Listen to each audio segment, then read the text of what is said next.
live inside the Empire State Building? Is that only like office buildings? I'm gonna ask chat real quick. I can't help myself. Chat, can you live inside the Empire State Building? So someone can actually stay there in special circumstances. Well, what's the Well, okay, actually, she did tell me. There have been people who temporarily stayed overnight there for special events, contests, art projects.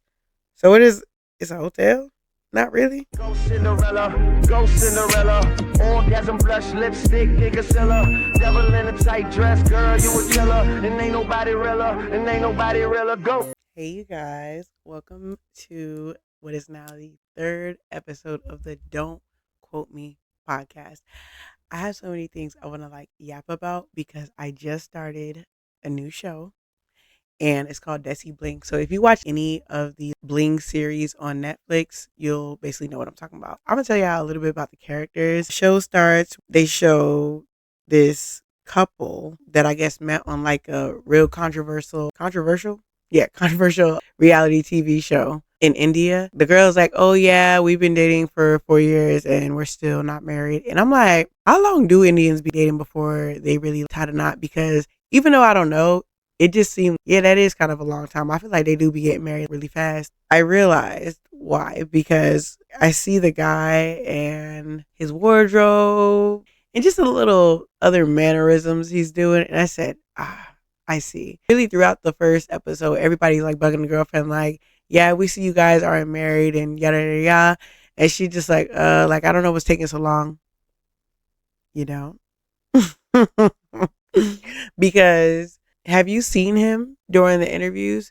Babes, he's wearing a ruffled blazer. You don't know why you guys are still dating? Are we seriously doing this? They end up going over this couple's house. The couple is married and the husband, he is a king of gold in Dubai. I don't know if he just calls himself that, but his name is Satish G. I think that's how you say it. I know that's definitely how you say Satish because I actually had a coworker named Satish. It's Satish and Bindi. They get on the episode and she's like, yeah, every morning he wakes up, I rub his feet and yada, yada, yada. So now let's fast forward to when they got the 4-year couple. They invited them over to their house. Them as in the 4-year couple went over the feet rubbing wife's house and the husband. Fast forward, the married couple, they have a 1-year-old daughter and they just had her first birthday party. Let me tell y'all about this party because clearly it was a hot commodity, right?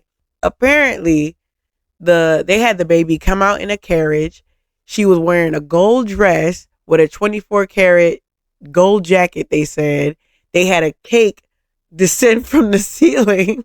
And then on top of that, they ordered her a customized Rolls-Royce. Pink interior, pink exterior. What does she even need that for? I know sometimes we be like, when niggas get money, they don't know how to act, but I don't know.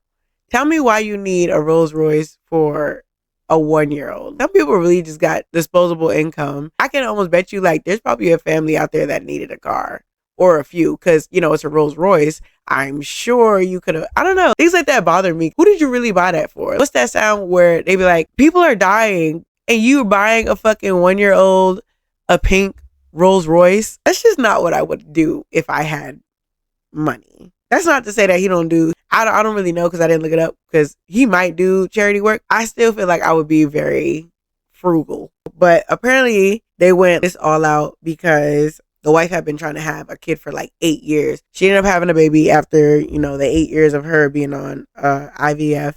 And she was like, now she be inside with the baby. Bindi, she went to go meet out with her friends. So she's telling the friend this usually I'm home with the baby. And, my husband is, out partying. So the girl, Pamela, that she was with was like, you don't care that your husband is just hanging around single women that they might house him or whatever. And she was just like, no, I trust him. And you know what? I really do love how other people's insecurities about relationships and things that they wouldn't let their partner do just don't affect the actual person. Let's just even say that he really isn't out there doing anything and he's just having a good time or whatever. The odds of that most times would be slim, but I don't know her husband, so I can't really say. She's not letting that throw off her game. Also, her husband, the king of gold, you may know him, he actually gives her 3 kilograms of gold per year. So I think she good with rubbing his feet every morning and just staying home with the baby while he out partying. I'm not gonna lie to you. When you have money as a man, there's like a lot that you can actually get away with doing for people who really only care about being taken care of. I always think it's silly that, you know, girls get with rappers or these NBA players and be like, oh my God, he was cheated. You knew that. You knew in order to get this money, you was going to have to put up with that. I don't know why it's always just like I can't believe he's doing this to me. Are you sure you can't believe it? Or are you just embarrassed that it's out in the public? Because y'all know, soon as somebody gets some eyes in the DMs, they love to like screenshot it and take it to Spirit World and showing that like, oh my God, look at y'all talk to me. I think it more be like the embarrassment that comes with it. But point is, she ain't care what Pamela had to say. She's like, nah, I'm cool. I trust him. I'm home with the baby. She's been trying to have a baby for fucking 8 years. Please. She is not worried about that man, okay? It's these two sisters and they own skincare spa. The girl that is dating Mr. Broken Wrist, she went over to the spa to go meet the sisters. And it really reminds me of me and my sister because we're type A and type B. That's what they give. They're twins, but they're different. But the girl that I really like, Laylee, yeah, she's definitely me because she came direct with the questions. So is this staged or... So I'm bringing this up because apparently the girl Pamela that was saying like, oh, you let your husband go out and party with single women around. The girl Laylee, I guess, was trying to talk to her boyfriend or something like that. I guess right when they was out type shit. But, you know, allegedly Laylee didn't know that was his girlfriend. So she's like, oh yeah, like I know her. Da, da, da. The girl Bendy the foot rubber. She throws like a party and then she invites Pamela. Pamela, of course, is the last one to come because, you know, we got to make it real dramatic. She comes in and then she looks at Laylee and she's like, hey, haven't we met? And then the girl Laylee is just like, I don't know who the fuck that is. Like, I've never seen this girl. That was Mariah Carey. Still don't know her.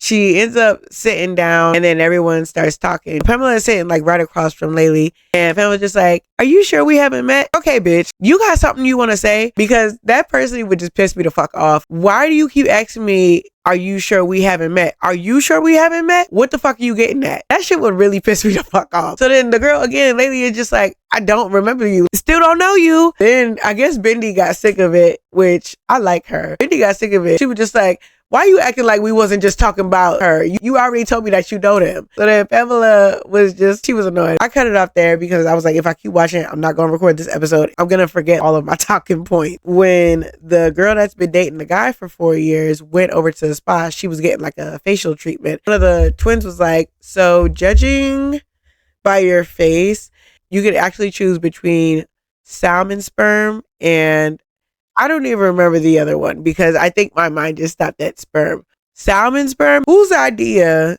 and who found out that Salmon Sperm was supposed to go on somebody's face? Salmon Sperm specifically. Yeah, like how y'all find that out? And how did you get that? Matter of fact, I'm going to ask chat real quick. Chat, I was watching something. What is the benefits putting salmon sperm on your face? The ingredient isn't literally rubbing raw fish sperm on your face. Skin healing, repair, hydration, improving texture. So to be clear, if I put raw sperm on my face, it's not a treatment? Correct. It is countdown to vacation. So I am finally going to Dominican Republic. I have been wanting to go to Dominican Republic for years. That has always seemed like the fucking spot. And I have just never went. I don't feel like that's like the Black girl starter pack when you first get your fucking passport. Like Dominican Republic and like Miami is like one of your first trips that you really got to take. And I've been to neither. With that being said, I am going to have a good fucking time because not only that, this word is tearing me up. Dominican Republic has always been on my list of places I would potentially move to because they actually do have Veteran Affairs office. It just looks really nice. I have always wanted to live in the Caribbean. I am really just excited about that. Just to kind of get like a vibe, how the people are. Because, you know, I know Black or Dominican. I'm hoping it's not going to be on that type of energy. I always thought it was very weird that people just did not want to be linked to being Black. Nigga, we the same fucking color. Y'all love everything else that Black people do. There's a list of places I would move overseas. Dominican Republic, Amsterdam is forever my number one. I loved Amsterdam. I loved it. I'm sorry. That has to be like the best fucking trip I went on. Oh my gosh. I actually never told the story. Okay, so look, this is how I got locked out of my Airbnb my first night. I can laugh at it now. But it wasn't funny when that shit was happening. Okay, so boom, look, I go out, I have a nice day, I smoke the weed. It was just so good. You know, walking back to my Airbnb. When you get an Airbnb, usually, typically, right, a good host sends all the info in the chat, but they also send it to your email. They also text it to you. So they make sure you got all the info, Wi-Fi password, pin to get in, any other certain instructions or whatever ladders you got to climb to get in there. They send you that, right? When I first got there was a white boy who let me in. He already had like the door open. So he's like, you know, helping with my luggage, which by the way, I want to just say shout out to the fact that I am petite, because when I say that fucking stairwell is, bitch, oh my God, Europe, clearly they're used to having skinny citizens. The way that fucking staircase was so freaking skinny. And then I'm trying to get up a big ass piece of luggage up there because I do not pack light. I will always pay for luggage. That's just me. It was like a townhome kind of situation. He opened the front door and then he opened the door to my apartment. Helps me my bags, asked me if I had any questions, yada, yada, yada. That's it. I go out and have my day after like a long freaking travel there. I'm like, I'm going to Reggae Rita's. I'm smoking the weeds. I'm ready to do everything. I have the time of my life. I come back. So I went in March. It was actually really good weather when I went in March. The only thing was at night, because I am by the canal, it gets a little iffy, you know? I did make sure I brought like a jacket and all that other stuff, but I'm a bald bitch. And I had my pixie cut out at the time. So the jacket wasn't really doing what it needed to do. I'm getting mad just thinking about this shit all over again. I'm like, holy shit, like I just realized he never told me the thing. And then on top of that, my phone is dying. Try to look for the code. Where the fuck that shit at? I'm like looking. Can't find nothing. I go into like my email. I don't have like an email from the host, like nothing. There's no details about where the fuck this shit is at. I'm looking on the website because they sent me like a website link. It had the Wi-Fi password, like I said, and then a couple other things, but it did not have the freaking passcode on there. So I call my mom, my sister immediately, and I'm like, y'all, I don't know how the fuck I'm gonna get into my freaking Airbnb. It had to be like 10 o'clock at night. I mean, thank God it was in Amsterdam and I don't even know where's a rough place in Europe, but shit. So it was safe and there were street lights. I called my mom and sister. I'm like, y'all, maybe I'm high, because I promise y'all I really did smoke a lot that first night there. Actually, no, that's a lie. It wasn't even 10 p.m. because I had a smoking boat cruise to go on at 10 p.m. Okay. So that means when I got back, it had to be 1 a.m. close to 2. They're like, no, we don't see nothing. So I'm calling the host, doing all this stuff. Ain't nobody picking up. And I'm just like, what the fuck? Like, how are you a host and you got a co-host in this fucking chat? And you had a separate white boy fucking check me in and none of y'all motherfuckers is answering? What is this? There was a bakery that was like right around the corner from me and they closed at like 3 a.m. So I was like, you know what? It's fine. I'm going to wait. Somebody has to reply eventually. Like, my phone is dying. I do have a charger, so it's cool. I'm just going to go plug my shit in at the bakery that I found, which, by the way, really good treats. So I go in there. I'm hanging out. I mean, I would like to say that I bought stuff because, you know, I didn't want to just be in there using up the Wi-Fi, but that'd be a lie. They had a lot of good looking stuff. And yeah, I needed that. I'm there eating a donut.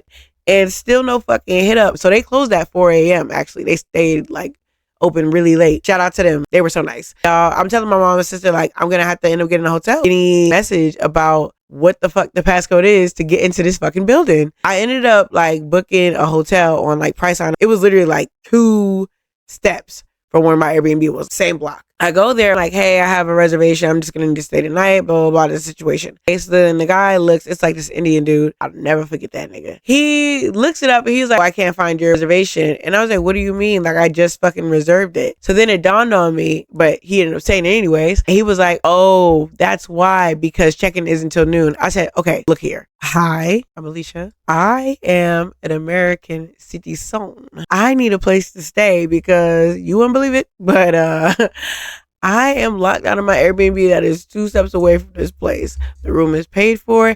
Can you just honor that? He was like, oh, there's nothing I can do. So I know bullshit. Had to pay for another fucking room right then and there. He hustled the fuck out of me. I'm gonna get into that. I'm like, you know what? I just need a place to stay. So behind him, I'm sorry, I did say earlier that I had my phone charger. That wasn't my phone charger. I borrowed that the guy had at the bakery. I didn't have a phone charger. So in back of him, there's phone chargers for sale. You know, buy one. I plug it in. It's not working. So I'm like, this doesn't work. He's like, try this one. And then he gives me another one. So then I'm like, this still doesn't work. And then he's like, let me see. This nigga here, a little fucking employee of the month, want to see if I'm fucking lying about a broken charger. He plugs it into his phone and he like, okay, it doesn't work. Bitch, I just fucking said that. On top of that, why do y'all only have broken fucking chargers? Like, why are y'all selling people broken chargers? He was like, I didn't put these here. So you knew. Anyways. I don't want to be locked up here. I don't. He gave me the fucking key. When I say my phone is 3%, bitch. And mind you, I want to keep this in mind too as well, right? Before I bought that room that second time, I tried to contact my host and everything. It got to a point I was like, you know what? I give up. I'm gonna have to get this room. I'm an over communicator, okay? So I fucking texted that host and I said, hey, I'm staying at this hotel. Please call the front desk and give the PIN code and give it to this room number. You know, put it on the Airbnb app, all that fucking shit, right? Next morning, I wake up. First of all, bitch, I'm looking crazy because I had a pixie cut. I had no scarf on me. I woke up and my phone was dead as fuck. I ended up going downstairs. There was a white lady at the desk this time. So I guess employee of the month he clocked out. So I told her everything that happened. This nigga here, he got to fucking go. She felt really bad, but she was very helpful. So I was like, hey, I need to buy a charger. And then she tried to point out those chargers. I said, no. Those bitches don't work. You need to get rid of those. I don't like those. I'm telling her, I'm like, hey, I need to find like a store that sells chargers around here. So she's like, oh yeah, just Hagen Dogs and whatever the fuck Dutch people say. I'm not gonna check out of the room just yet. Oh, I go to the basically what was like a corner store / tourist shop. I'm like, hey, I need to buy this charger. But he's like, oh, we don't accept cards. I didn't have no fucking Dutch dollars on me. So then he's like, oh, we have an ATM. But then I go to the ATM. You know why I can't pull out no fucking money? Because this is just what I do personally. I keep everything in the savings until I need it, especially when I go to other countries, just because there's been incidents. Always, anytime I travel, my money is in my savings. But obviously, I need to get it out the ATM. But hey, my phone is dead, so I can't log into the app to do the transfer. So now, what do I do? Oh my God. Like, if it ain't one thing, it's another. I forgot why I went into this laundromat. It was a reason. I went into the laundromat to ask if somebody had a Type-C charger. So the lady, she allowed me to like use hers. It was like a family owned like laundromat. This is why I say Amsterdam has the nicest white people I've ever fucking met. Hands down. I love them. I fucking love Amsterdam white people. She let me borrow her charger. I'm just there playing. Like she had like her baby like walking around and stuff. So, you know, we're just like playing. And then her husband comes and he was like, oh, like, are you okay? And I was like, yeah, I'm trying to get a charge. He was like, is your phone like charging? And I was like, no, it's like really dead. I think the issue was the fact that the power source wasn't strong enough for the kind of energy or, you know, the type of juice that my phone needed. I went back over to the hotel and I'm like, look, one thing about me, like, I would say that I had like a photographic memory for the most part. So I was like, you know what? Search up this company, let's see if they have a website so then I could contact the host because my phone dead as fuck. I don't got access to my funds. I got to figure something out. So we go there and then she gets a number. She calls the number and then she lets me speak to the host. And I said, hey, this is your guest staying at, you know, this such and such location. What is the passcode to get into the room? You know what this nigga gonna say to me? Not even nigga. This is the mean Dutch man. That's the only mean Dutch man I ever met. Everybody else was cool. This nigga, I don't think they like him. Yeah, you know this nigga gonna fucking say to me, I already sent it in the app. Bitch, do you think that I would be fucking calling you right now from a different fucking number if I had that fucking passcode? No! I literally had to like calm myself down. Okay, because my patience at this point was as thin as that fucking staircase. Like, what are you talking about? You already sent it. Do I sound like I fucking have it? I'm begging here. I told you in that message that I do not have access to a charger and what hotel I was staying at, and you failed to contact said hotel. What is the passcode? He finally says it to me. I said, hold on. And I asked the nice white lady at the counter, I said, hey, can you get me a piece of pen and paper? She passes it to me and I'm like, okay, now you go. So he tells me, like, I'm telling you, I'll never fucking forget that pass. It was like, what? 3, 5, 6, 2, 8, 9. That's probably not the numbers. I made that up. What I'm saying is I made sure like that entire trip, it was like tattooed on my chest. I did not fucking forget that passcode for nothing. I kept that piece of paper on me because I was like, this can't happen again. Because that happened, I missed a few excursions. I was going to do the Mario Karts and stuff. This is why I'm just like, I have to go back because yeah, that first night fucked me up. And then after that, I think that jet lag hit me hard, bitch. Bitch, I was tired. Finally, I get back upstairs. First thing I do, of course, is plugging my phone to my charger. I think I was asleep for like 2 hours. Go to my phone, my shit's still dead as fuck. And I'm like, what the fuck? Now, I'm a device girly, so I also have an iPad, so I was able to hit up my family, let them know, like, you know, I'm cool, because at this point, you know, I haven't talked to anybody because my fucking phone is dead, and it's 11 a.m. over there, you know? I mean, they at least knew that I, you know, checked into the hotel. I wake up 2 hours later, and my phone is still fucking dead. I had a USB charger, and I ended up plugging it into my laptop, so my laptop was able to bring that shit back to life, basically, like, what's the name of them things? When they be like, clear. But I guess just because it was dead and dead for hours at that. What's that mean? Is it Mini Baby? Where she like, my phone was looking like, this ain't enough. Make it enough. Yeah, other than that mean Dutch, I loved Amsterdam. I had a point. The reason I was bringing this up is because I was talking about I would move to places, and that was a quick story. Thailand is on my list, of course. Bangkok, and I know it's Phuket, but to me, it's fuck it. I would move to Bangkok and fuck it. They're on my list because I haven't been personally, so I gotta get the vibes first. But people always say it's like really, really nice, and it's cheap, and I'm a veteran, and cheap and veteran. I told myself, I think by the time I move overseas, I'm just gonna have to wait till I'm 40 and my daughter goes to college or, you know, whatever she decides to do. But I'm telling you, as soon as she graduates high school, I'm gone. The only reason I do not live overseas right now, only reason is because of my daughter. And I know, yes, I can just like take her and go, but that's not what I mean. I need her to grow up around niggas. Have y'all ever met a black person that you could just tell, you know what I'm saying? Like you could just tell that they got like a white mom, or you could just tell they ain't really grow up around niggas.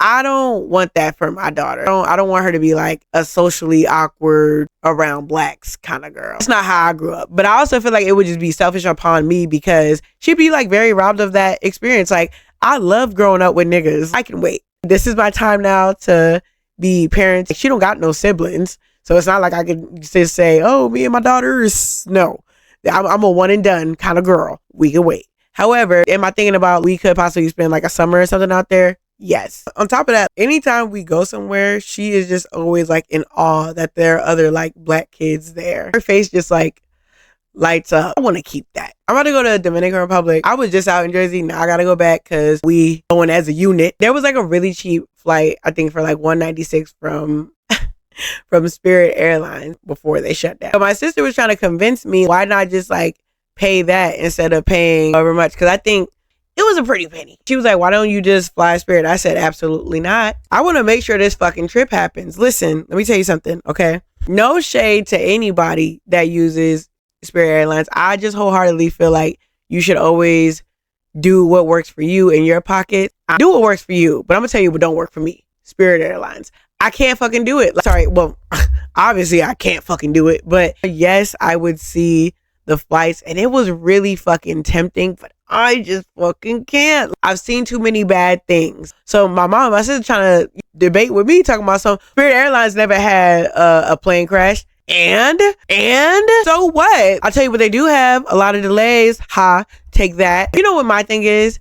Some people are just worried about like, look, I just need to fucking get there. And cool, I understand that because I'm like that sometimes too. Not with flying. I would say that my number one would be Delta. Delta is expensive though, bitch. I'm not gonna lie to you. But Delta is really fucking nice. And then United. United, I would say, would be the only one I've ever really had like delays with or issues with, like luggage. But they compensate you. You just gotta yell at them a little bit. Yeah, and then American would be third. Honestly, United is alright with me. At first, I was like, I don't know. I ain't like the aura of the blue. They grew on me. I've never flown Southwest. I didn't know that for Southwest you apparently have to like play musical chairs because you can't do no assigned seats. And I guess that's just like okay, niggas, we gonna give y'all a ride, but first come, first serve. That's basically what the fuck it is. Like, and then apparently they didn't make people pay for bags. I'm gonna tell y'all this. I haven't paid for airplane bags for quite some time. The military definitely has me spoiled.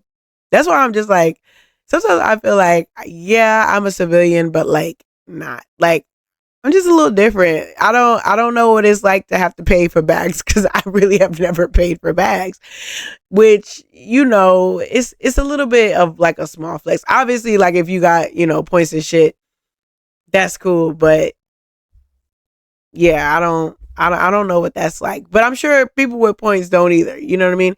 But I'm just a regular girl. You know, I still be in economy. I have never flown first class. So I'm not there yet, but I could get you something. But I could check your bag in for you. That's the thing that I can offer as a friendship. I'm gonna end the episode here because I may or may not have smoked before this episode, and at this point I'm just rambling and I can't stop smiling. I mean, I usually always smile. I'm getting sidetracked. Anyways, this has been another episode of the Don't Quote Me podcast. God, this thing always hit my chin. Hold on, this has been another episode. Okay, I am your host, Alicia B. What am I on, Disney Channel? I almost said I am your whore. I am your host, Alicia B. And I will see you next time. And ain't nobody realer, and ain't nobody realer. Go, go, go, go, go, go, go, go, go.